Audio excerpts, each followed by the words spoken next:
Bonjour et bienvenue sur le solaire pour tous.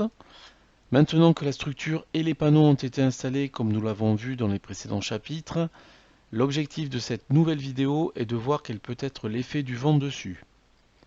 En effet, les panneaux agissent comme une voile de bateau, il faut donc bien ancrer la structure au sol pour s'assurer que le vent ne va pas l'emporter. Nous allons voir comment calculer tout cela. Tout d'abord, il faut récupérer la rosse des vents de l'endroit où vous avez placé vos panneaux, car en fonction du lieu, la force du vent et sa direction pourront être différents. Pour ce faire, je me suis basé sur le site MétéoBlue, où l'on trouve l'historique des données climatiques. Je vous invite donc à vous connecter sur www.meteoblue.com. Par défaut, le site va vous géolocaliser via votre adresse IP. Dans le menu, vous cliquez sur Histoire et climat, puis sur Climat entre parenthèses modélisé. Il vous reste à descendre vers le bas de la page où vous trouverez la section sur la rosse des vents. Vous trouverez également pas mal de graphiques intéressants. J'en ai retenu un qui montre la vitesse du vent selon les mois de l'année.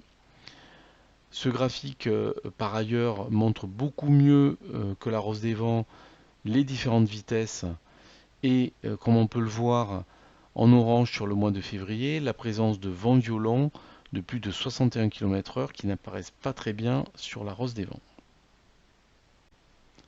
Alors pour faire mes calculs, je vais positionner tout d'abord mes panneaux par rapport aux points cardinaux, donc le nord, l'ouest, l'est et le sud. Je place ensuite la rosse des vents que j'ai récupérée précédemment en la mettant dans le même sens de cardinalité, c'est-à-dire le nord tout en haut. Par rapport à l'orientation de mes panneaux qui est plein sud, je vais avoir un impact faible du vent qui arrive du sud-ouest, sud et sud-est, que je symbolise par des flèches vertes. Le vent va en quelque sorte glisser sur les panneaux qu'il prend de face. Pour l'ouest et l'est, que je symbolise par des flèches orange clair, la prise au vent est un petit peu plus forte. Et pour finir, confère les flèches orange foncé et rouge, le vent venant de nord-ouest, nord et nord-est va avoir un impact beaucoup plus fort. En complément de la direction des vents, il faut prendre en compte la vitesse maximale du vent pour définir l'ancrage nécessaire de mes panneaux. La légende en bas de la rosse des vents indique les différents codes couleurs qui correspondent à la vitesse du vent. Pour la partie qui m'intéresse, c'est-à-dire du nord-ouest au nord-est, je constate en passant le curseur de ma souris sur le graphe que dans le pire des cas, le vent le plus puissant est entre 50 et 61 km/h. Pour le calcul de la résistance nécessaire, je vais donc me baser sur la vitesse maximale qui correspond à environ 60 km/h. C'est bien sûr une moyenne. Dans la pratique, il y a bien évidemment des rafales à des vitesses supérieures, mais en tout cas, cela me permet déjà d'évaluer l'impact du vent sur ma structure. Ce qui peut également être intéressant par rapport à la rosse des vents, c'est de la superposer sur une image satellite du lieu où seront installés les panneaux, pour identifier les éventuels obstacles qui permettront d'atténuer la force du vent. Sur l'exemple présenté, je vais choisir de préférence l'une des zones en jaune où mes panneaux seront protégés, soit par la maison ou le garage, ou encore en haut à droite par de la végétation. On le verra dans une future vidéo, mais il ne faut pas éloigner les panneaux trop loin du circuit électrique de l'habitation, car sinon vous allez devoir augmenter la section des câbles qui relient les panneaux à l'habitation, ce qui peut présenter un surcoût pour votre installation.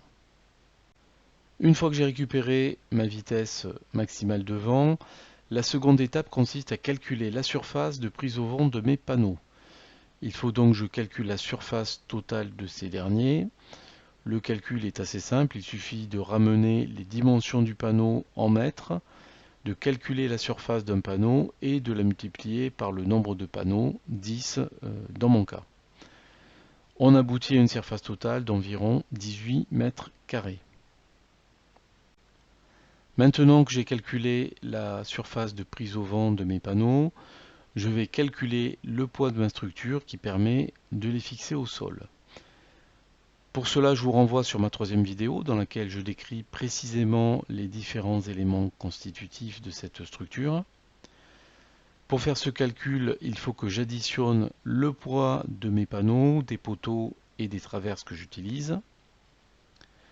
Donc pour démarrer, les panneaux font chacun à peu près 20 kg. J'ai 10 panneaux, donc j'ai un poids de 200 kg. Pour les autres éléments en bois, que ce soit les poteaux, les chevrons ou les planches, je vais commencer par calculer leur volume en mètres cubes. Donc j'ai 6 poteaux de 2,4 m de long et de 7 cm de section. Le volume en bois est donc leur longueur fois leur section fois leur nombre. Et j'aboutis à un volume de 0,07 m3. Je fais de même pour les deux planches de 3 mètres que j'utilise. J'obtiens un volume de bois de 0,01 m3. Et pour finir, je fais la même chose avec les chevrons. Donc j'ai à la fois 10 chevrons de 3 mètres de long et 10 chevrons de 4 mètres de long avec la même section. Le volume de bois correspondant à tout cela est de 0,16 m3. Dans mon calcul, je ne vais pas tenir compte du poids des vis, des boulons et des traverses métalliques, qui pour moi est négligeable. J'ai donc à présent le volume total de bois de ma structure, donc 0,07 plus 0,16 plus 0,01, soit 0,24 m3. Je suis allé chercher sur internet la masse volumique du bois utilisé, c'est-à-dire ici du pain maritime. Donc je vois qu'à 15% d'humidité, ma masse volumique est de 450 à 650 kg par mètre cube. Je vais donc partir sur une moyenne de 550 kg au mètre cube. Je multiplie ces 550 kg par le volume que j'ai calculé précédemment, donc 0,24 m3, et j'aboutis à un poids de 132 kg. Ce poids, je vais l'ajouter aux 200 kg qu'on a vu précédemment de mes panneaux solaires, et j'aboutis au final à un poids global de l'ensemble de la structure de 332 kg. On passe à présent à la dernière étape qui consiste à calculer l'impact du vent sur mes panneaux. Pour ce faire, j'ai trouvé un site dont je vous donne l'adresse. Il s'agit du site Tout Calculer qui propose un formulaire tout simple à renseigner. Donc j'indique ma vitesse maximale théorique du vent qui est de 60 km/h. Il faut bien penser à mettre des km/h puisque par défaut on est sur du mètre/heure. J'ajoute la surface de prise au vent de mes panneaux qu'on a calculé au démarrage de la vidéo qui est de 18 mètres carrés. Dans mon cas, je laisse les autres paramètres en l'état et j'appuie sur le bouton Tout calculer. J'aboutis au résultat suivant. La force et pression exercée par le vent sur mes panneaux est d'environ 330 kg de poussée. Je compare ce résultat au poids de ma structure qui est de 332 kg et je vois que le poids de cette dernière compense la force du vent, sachant que je n'ai pas tenu compte de la résistance des supports enfoncés et qui sont enterrés à environ 50 cm dans le sol. Donc a priori, pour cette vitesse de vent, ma structure devrait tenir. Je pars aussi bien sûr du principe que mes vis et mes boulons sont également résistants à l'arrachement, ce qu'il faudrait que je calcule pour compléter mon analyse. Malgré tout, comme nous l'avons vu, il peut y avoir des sautes de vent dont la vitesse est supérieure à 60 km/h, qui est la vitesse de référence que j'ai prise pour mes calculs. Ces vents vont arriver plutôt sur le côté de mon installation, donc avec un impact un petit peu plus faible, mais il faut que j'en tienne compte. Pour ce faire, j'ai deux solutions. La première, c'est de couvrir chaque côté de mon installation avec des planches, ou de planter une haie d'arbustes afin de casser le vent. La deuxième solution, c'est de lester l'installation pour m'assurer une marge un petit peu plus confortable que les quelques kilogrammes d'écart que nous venons de voir. Dans mon cas, j'ai préféré faire les deux, c'est-à-dire mettre des planches sur les deux côtés afin de casser le vent et également ajouter quelques lestes sur le plancher de l'installation. Au passage, comme on le voit sur la première photo, j'ai une branche à couper car elle fait de l'ombre sur l'un de mes panneaux. Cette vidéo est à présent terminée, merci de l'avoir suivie.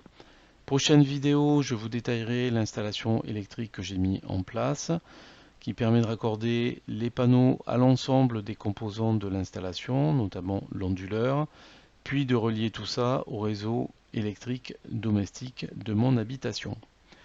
Je vous dis à bientôt.